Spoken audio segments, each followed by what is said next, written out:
I want you to take a few minutes and really talk about the self-care of a leader. Like, I mean, I had heart failure as a leader 9 years ago through stress in my pastorate. I mean, and that was caused by stress Yes. because I wasn't taking care of myself. So important because we're integrated beings, body, mind, and spirit. And so we're integrated beings. So all that stress or the things that leaders hold often will make them sick if they aren't processing and doing self-care well. So Dana, speak to that. Yeah, I love it. And you're absolutely right, Rose. And I think for all of us, one of my parts of my dissertation was looking at the difference between eustress and distress in performance. So eustress is the positive. It's the thing that allows, somebody to come across a car accident and pick up a car, right? That they never could do.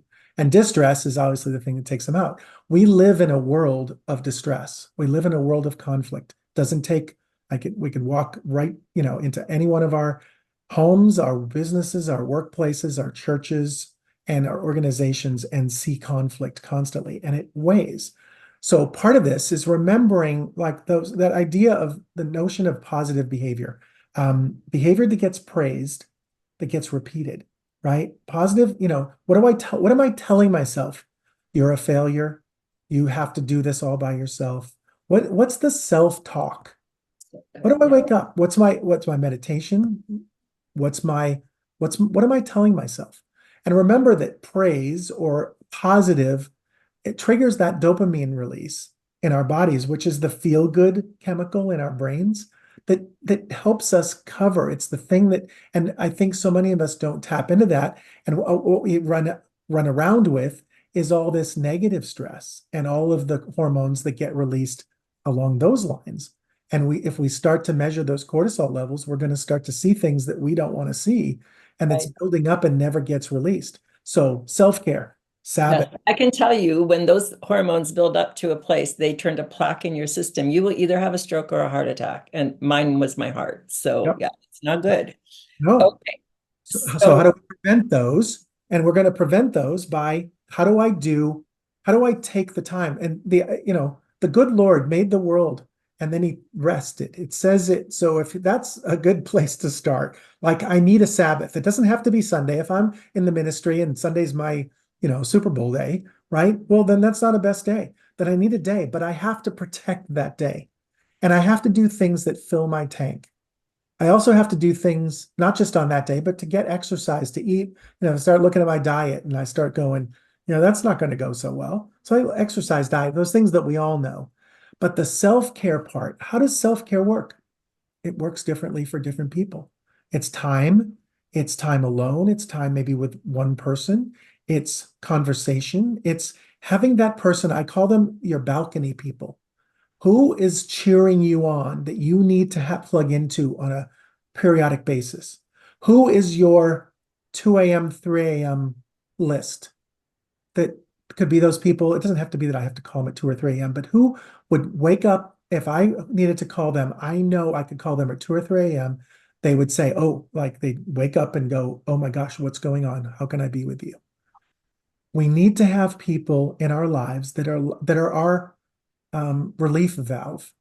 Pressure. My mom growing up had a pressure cooker, you know, mhm. and it would make all this noise, and it always scared the daylights out of me. Like it was like a volcano about to blow. So I just kind of steered clear of it. But I take that metaphor. What's your pressure cooker look like?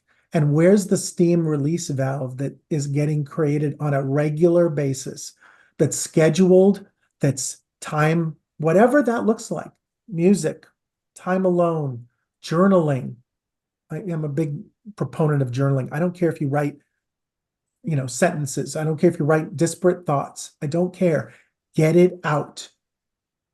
So I'm sure there's lots of other ideas around our group today, but I just love the idea of what do I need to do to be proactive about taking care of myself? Because if I don't, I'm going to end up in somebody's emergency room or doctor's office with heart attack, stroke, cancer. Can't, absolutely, absolutely. Thank you. So important. One of the things at the Center for Transforming Engagement that we have found in our research for well-being, specifically, primarily for clergy, but it really does stream out to others. The three streams of resilience: people, practices, and purpose. And you just talk to it like, who are your people? Who are you going to call? Who will pick up the phone if you're in crisis at 2 a.m? So we talk about those things. Who are your people in different categories? What are the practices, whether it's a spiritual discipline or I need to drink one more glass of water a day, like for our own well-being, like understanding what those practices are. And then, of course, purpose. Like all of us were created to want to, we have this innate wanting to make the world a better place. And of course, recreate the world after whatever happened in Genesis 3. We could argue about whatever happened there, right? But and how it's affected us all. But so these are the streams of resilience that we talk about in our resilience circles, which Dennis and 10 of his pastors are starting tomorrow morning with us, an 8-month journey through resilience. And then in January, Dana, we are going to start. And for all of you on the screen, we would love for you to put this word out to anyone that you think would benefit. We're going to do a leaders circle, a 12-month cohort, 2 hours a month, that will cover things, knowing our stories. We're going to go through the science of belonging, the science of resilience, emotional intelligence for leaders, applying systems thinking to your leadership, navigating conflict and having hard discussions, role differentiation, so you don't get so enmeshed with your job that you don't know where your job ends and you begin, and vice versa. So resilience circles are for leaders, but for anyone. This one is specifically for if you lead a congregation, a nonprofit, or any other place.